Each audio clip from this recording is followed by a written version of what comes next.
Interested in trying out Helium Mobile? Use my promo code shown here to get your first month for free. When you're a person who really enjoys Google Pixel phones and you try to get the latest models every year, you tend to look at the newer models and get the experience, the look and feel of it, the fluidity of the software. And then you kind of go back to something a little bit older like the Pixel 4 XL, which is by far my favorite Pixel device ever made. And you just end up using it and you just are left baffled just how it doesn't seem such a marginal gap in software fluidity, response, and just overall performance. I am always genuinely shocked every time that I put my SIM into my Pixel 4 XL and I use it. And it's just that damn good. I mean, I make so many videos talking about it because it's still a pretty good device to get. And me being a Pixel enthusiast, somebody that really enjoys using the Google Pixels, not just for the cliche things that's always mentioned, but for everything that I do, and it able to be able to do those things that I need it to do, like, this is a device that I will always recommend, even though it's missing a few key things that other people will point out and say are caveats. Look, I'll get into that later on in this video, but I'd say, odds on chances, if you just want a smartphone to be able to use, and you're not too concerned about future things, the Pixel 4 XL's got you. I mean, it's got Active Edge, which I think works pretty damn good along with Gemini. And if you're somebody that subscribes to Gemini Advanced, you really can take advantage of the Active Edge along with Gemini Live, which, hey, it's pretty cool. I mean, there are certain things that Gemini Live lacks, and that's for a different video. But to be able to access it and be able to do the same functions that I'm doing on my Pixel 8a, which is my latest Pixel phone that I own, and I, again, am just shocked that it does it.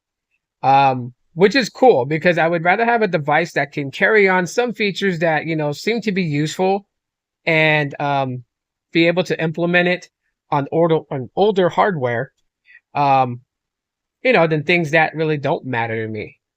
So yes, the body design of the Pixel 4 XL is an older body design. Yeah, you get that.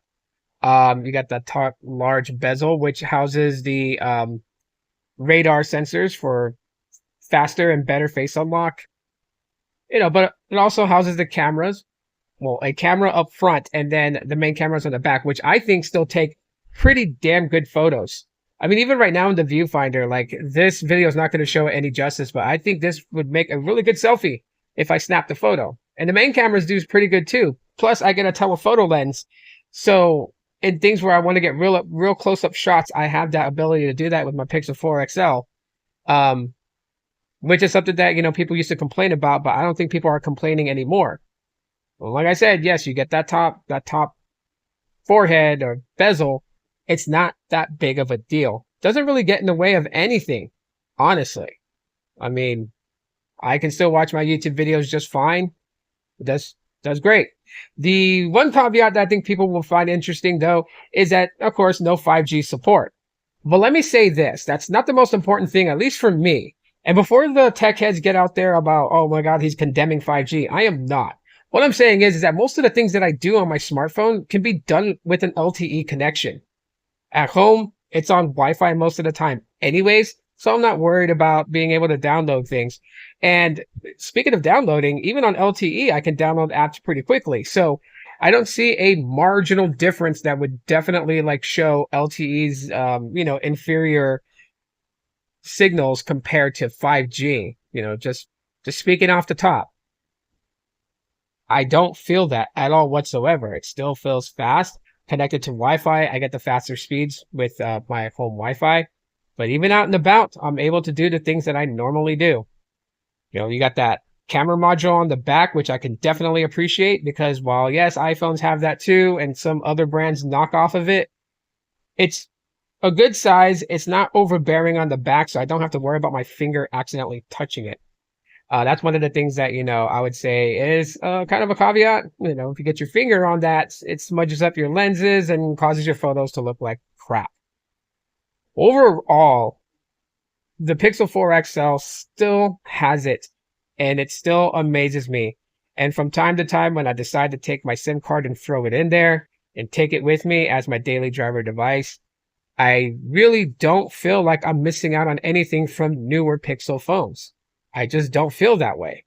Now, yes, there are a lot of cool features with the newer Pixel phones that obviously the Pixel 4 XL is not going to have. That's why you should get it if that's what matters to you. But to me, just being able to do my normal things on social media and content creating is the most important thing. And since the experience is damn near similar between my newest Pixel and my old Pixel, says a lot just about how good Pixels are.